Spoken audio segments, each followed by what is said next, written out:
นพี่น้องปลาเห็นบ่นะเมื่อยนี่โคตรเมื่อยเลยพี่ปลาหมด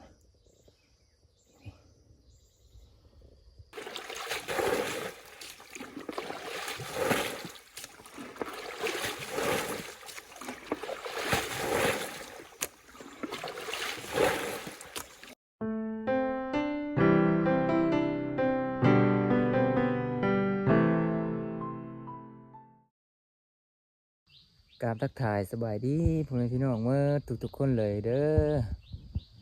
อมันนี่ก็อยู่กับบ่าวคอนชนบทคือเราพี่น้องมื้อนี้บ่าวคอนกาสิพาพ่อแม่พี่น้องมาสระห้วยคือเก่าพี่น้องมื้อนี้นี่ห้วยกะห้วยที่ว่าเฮาไปสระกับบ่าวค่ำมื้อนั้นพี่น้องเอ้ยแต่ว่าเฮาสิมาสระอยู่ลุ่มพี่น้อยหนึ่งเนาะมื้อนี้บ่าวคอนได้มาคนเดียวเด้อพี่น้องเด้อบ่าวค่ำเพิ่นขาเวียกเนาะเพิ่นบ่ได้มานำบ่าวคอนมาผู้เดียวพี่น้อง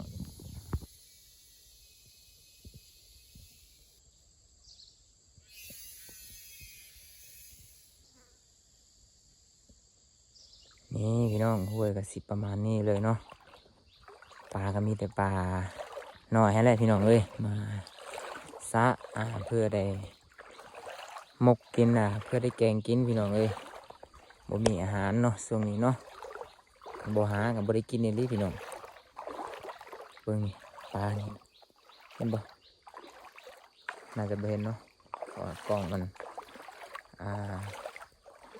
ลงน้ำบ่ได้พี่น้อง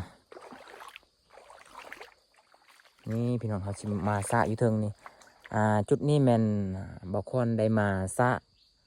มื้อวานนี้เนาะแต่ว่าบ่าวคอนบ่ได้มีอุปกรณ์นี่หยังพี่น้องมีแต่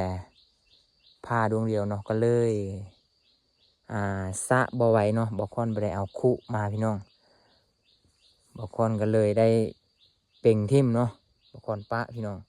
มื้อวานนี้แม่นบ่าวคอนมาสระคนเดียวแต่ว่าฝนก็สิตกแน่เนาะแล้วก็บ่ได้เอาคุบ่ได้เอาหยังมาก็เลยบ่แพ้น้ำพี่น้องเอ้ยมื้อนี้บ่าวคอนก็ได้เอาซิงกับคุแล้วก็พามาเนาะบ่าวคอนสิมาสระลองเบิ่งว่าสิไหวหรือบ่ไหวเนาะมื้อนี้เนาะนี่เลยพี่น้องมันเป็นวังบนนี้เนาะเมื่อวานนี้มันบ่าวคอนอัดอยู่นี่แหละครับบ่าวคอนระบายน้ำมาทางนี้เนาะบ่าวคอนสิสระวังตัวนี้แต่ว่าบ่าวคอนมีแต่เอามือสระเนาะเอาเกิบสระก็เลยบ่ไหวพี่น้องบ่าวคอนก็เลยปะเนาะแล้วก็บ่าวคอนมามื้อนี้บ่าวคอนก็สิสระเพราะว่าบ่าวคอนเอาคุมาเนาะแล้วก็ซิงมานำเนาะพุ่นอยู่เทิงพุ่นก็บ่าวคอนก็เป่งทิ่มแล้วพี่น้องมื้อนี้ก็บ่าวคอนสิอัดคืนสระคืนพี่น้องปลาก็เห็นอยู่เนาะนี่ปลาน้อยๆนี่แหละพี่น้องเอ้ยปลาจาดเนาะปลาจาดแล้วก็ปลาน้ำเบิ่งหาลอยไปมาอยู่มื้อนี้บ่ฮู้ว่าสิสระไหวหรือบ่ไหวเนาะเฮาสิอัดแล้วก็ระบายมาทางเก่านี่เนาะนำเนาะโอเคพี่น้องเนาะตอนนี้บ่าวคอนก็ได้ปานอีกเป็นที่เรียบร้อยแล้วเนาะนี่ระบายน้ำไปทางเก่าเลย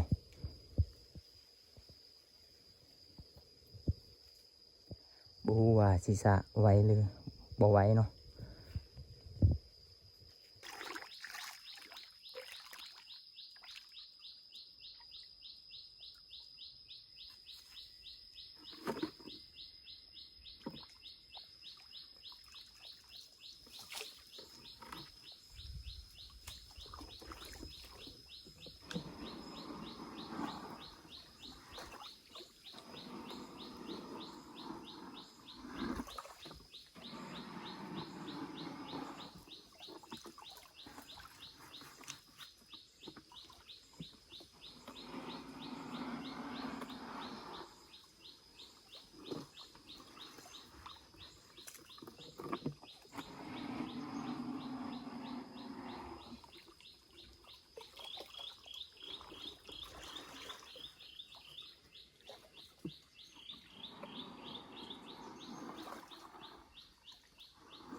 ล้สิแห้งแล้วเนาะ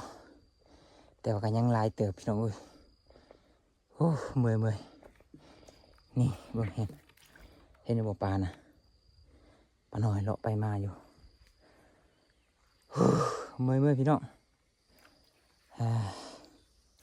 ขุดเมื่อยเลยเบิ่งปลาเห็นบ่เห็นบ่เห็นพี่น้องปลาเห็นบ่นะเมื่อยนี่ขุดเมื่อยเลยพี่ปลาหมดเห็นบ่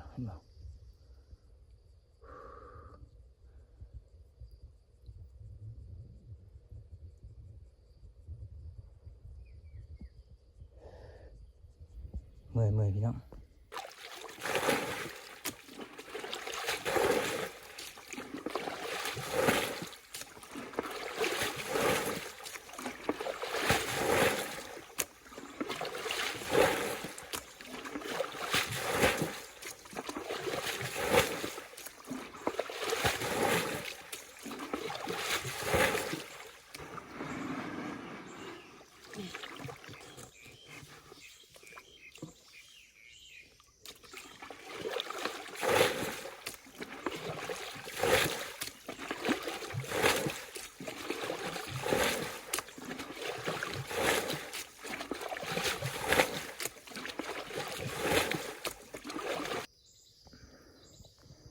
โอเคพี่น้องอย่างน้อยหนึ่งเนาะพี่น้องเนาะเมื่อย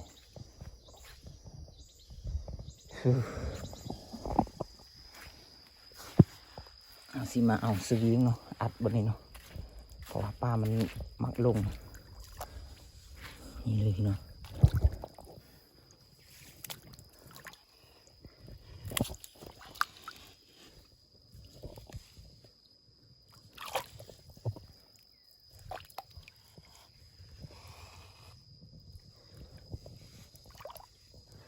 นี่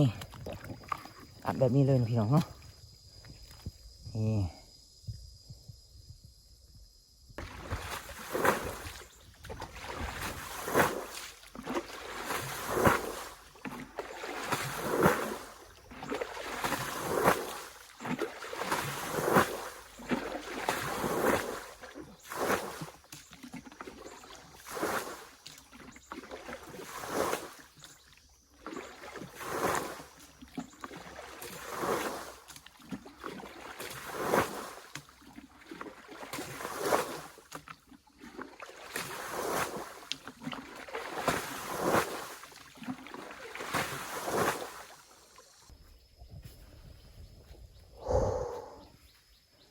โอเคครับพี่น้องตัวนี้ก็แห้งเรียบร้อยแล้วเนาะ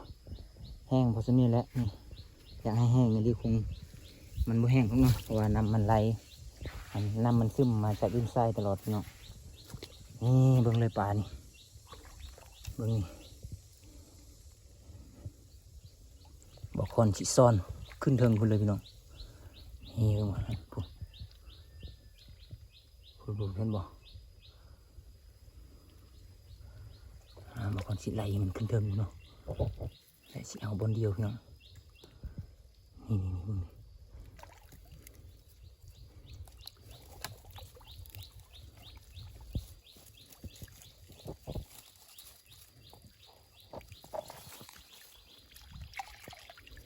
ถึกใช่ไหมเอาคนสิไหลมันขึ้นถึง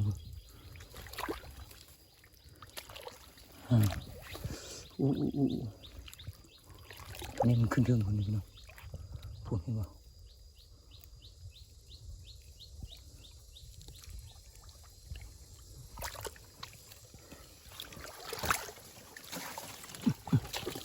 ขึ้นถึงไปโอ้พี่น้องหลายอยู่พี่น้องแต่มันบ่ทึกจังได๋ซ่อนบ่ได้เนาะนี่เอาสิดับคนเดียวนี่แหละนี่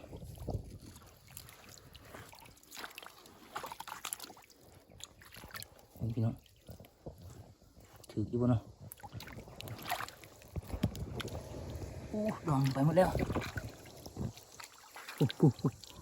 โอ้โหเห็นบ่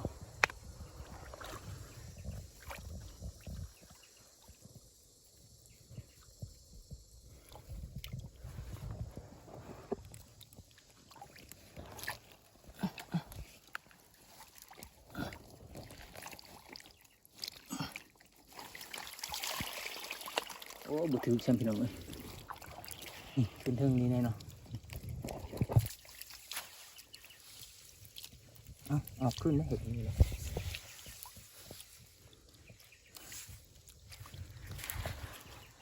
นี่ขึ้นเทิงแน่พี่น้องเอาคอนสีไหลให้มันลุม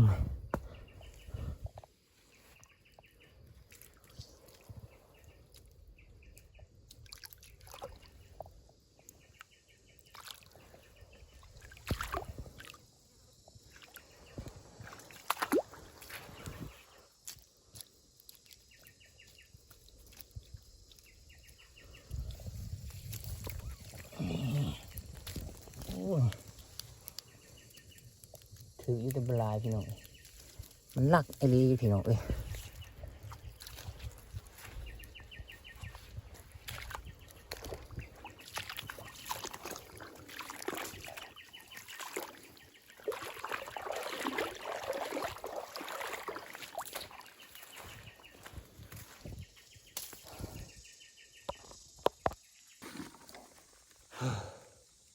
โคตรเมื่อยเลยพี่น้องเอ้ยเบาก้อนกำลังสะป่าแห้งเรียบร้อยสำเร็จเรียบร้อยเบาก้อนกำลังซ่อนปลาหรือว่าเก็บปลาพี่น้องหากได้นี้เนาะหากได้ซ้ำนี้โอ้ได้บ่10 ตัวบ่แต่บังเอิญน้ำที่บุคคลป่านบุคคลอัดอยู่เทิงมันแตกพี่น้องพอบุคคลเอาดินทรายอัดน้ำเนาะบุคคลบ่ทันในเบิ้งมาแต่อยากซ่อนปลาหรือว่าเก็บปลาพี่น้องกับว่าเมื่อยเนี่ยเนาะเห็นน้ำมันแตกลงมา2 บอนพี่น้องบุคคลก็เลยอัดบ่ไหว้ต่อพี่น้องเลยคันว่าน้ำมันเข้าลายแล้วเนาะคันว่าได้อัดก็ต้องได้สระไหมพี่น้องเมื่อยแล้วบุคคลก็สีเศร้าเลยเนาะเก็บปลาก็ยังไม่ได้มดซ้ำพี่น้องเลยซ่อนปลาก็ยังบ่มดซ้ำเมื่อยแต่เดี๋ยวนี้นำจนเต็มเลยพี่น้องนำจนล้นเรือเลยพวกนี้คุณใช้สระคืนได้จังไดคุณทำมันไหลออกเลยโอ้พี่น้องเลยเสียใจพุ่นแตกอยู่เทิงคุณเนาะเดี๋ยวบคอนสิพาพ่อแม่พี่น้องไปเบิ่งบ่อน้ำแตกเนาะน้ำลุ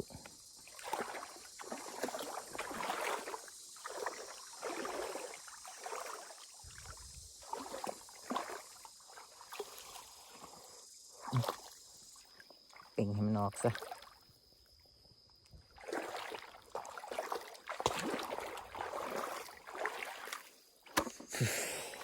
สุดท้ายแล้วมันบ่ไหวพี่น้องเอ้ย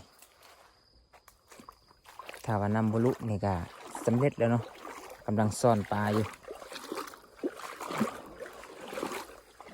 นี่แตกบนนี้แล้วนี่เห็นบ่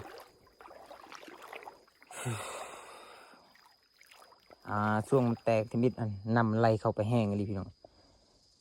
แต่เดี๋ยวนี้นำมันเต็มแล้วมันอังแล้วนำก็เลยธรรมดาเนาะมันก็ค่อยไหลอีกครับบนเทิงบนแจ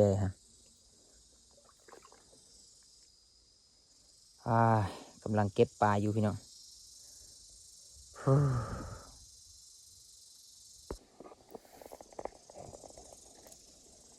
โอเคพี่น้องเอ้ยสำหรับ